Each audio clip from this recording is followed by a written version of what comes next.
Let's talk negotiation strategies. You have listed your home with a realtor, you prepared it properly, you priced it properly, and now you have offers coming in. So how do you know which one's the right one? How do you know what to counter back with? Number one, your realtor is going to help you do that. But let's talk about some of the things that you need to take into consideration during the negotiation process. Number one, you need to have very clear priorities.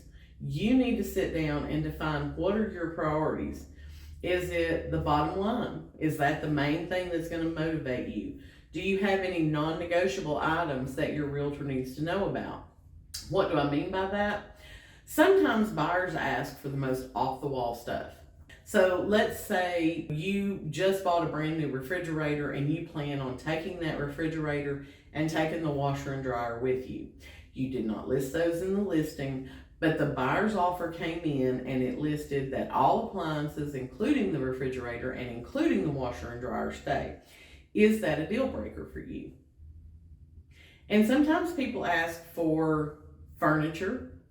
They ask for, if you had a pool table or something, they may ask for that, a hot tub, whatever. So you need to know, what are your non-negotiable terms? What are things you're just not willing to compromise on? And then what aspects of that offer are going to be the most important to you? Knowing what your priorities are will help determine what strategy you need to employ during the negotiation process. Time is of the essence when you're negotiating. All offers are going to have a time response. So normally right now, people are going to give you about 24 hours. Some may be a little less, some may be a little more. So you want to make sure you're responding to your offer in a timely manner. You want your realtor to help you know, is this a legitimate offer? So if it's been a couple of weeks since you went on the market, what other homes were listed when yours were? What did they go under contract for? What did homes sold for in the most recent time period? See that you're still on track, especially if the offer is lower than what you have listed. See how off that offer is before you determine what you're going to counter at. Be open to reasonable offers. And that's probably the one that I encounter most, I guess, in my day-to-day. People list the home and then it's kind of like they're just set that this is the amount that I want for my house, period, end of story, and they're not willing to negotiate any. And real estate is always going to be about negotiation, right? Sometimes if people are coming in and they're going to offer you cash and they're going to waive the home inspection and they're willing to close on that house in 2 weeks, they're probably not going to give you full list price.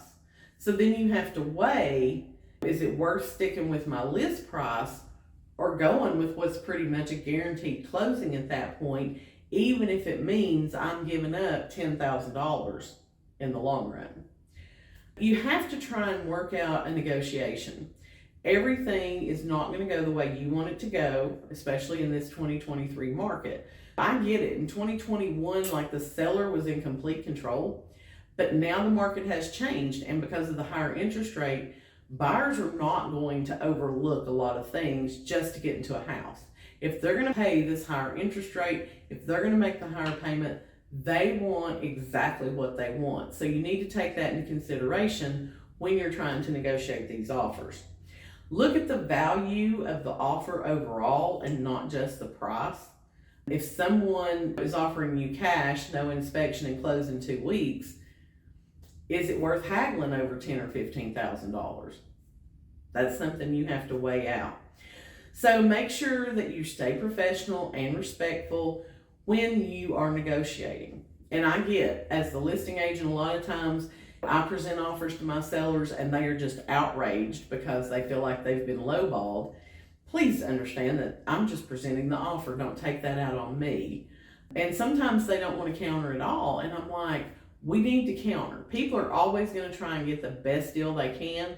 We at least counter and say, you want to come at us $30,000 below list, we'll take $1,000 off our list price for you.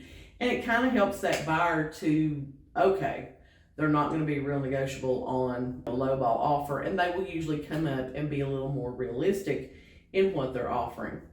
And I always tell my sellers too, put yourself in that buyer's perspective, because if you're selling your home, you're probably going to be out looking for a house too. And it changes your mindset when you go from being the seller to being the buyer. It helps you understand where they're coming from a little bit better. The last thing I would tell you in negotiating is be prepared to walk away. There's going to be some deals that just can't come together for whatever reason. And so when you put your counteroffer out there to that buyer, you need to be okay with the fact that that buyer may walk away at that point. I had a deal recently where we got an offer that was quite a bit below what the seller was listed at, and they had already done a price reduction, so they were a little offended by the offer. They made what they said was their best counter, and they told me, if the buyer doesn't want this, then they're just not our buyer. Okay.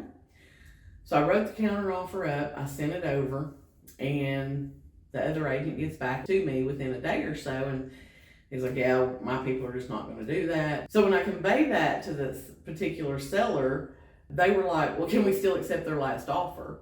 And I'm like, well, it's expired now. We would have to get them to write a whole new contract. I try to reiterate to people when we're talking about doing counter offers and stuff, you need to be prepared for that buyer to walk away, because if they reject what we send them, there's no guarantee we're going to get them back at what they had previously offered.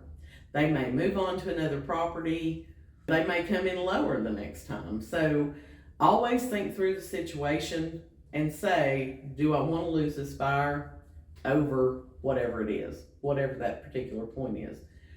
The last thing I would encourage you to do is make sure that you're communicating openly and honestly with your agent.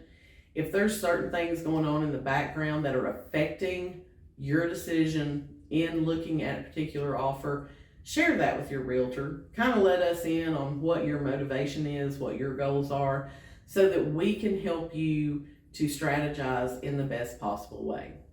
If you're looking to list your house in the next 3 months, I'd love to talk with you. Send me a DM or leave a comment below.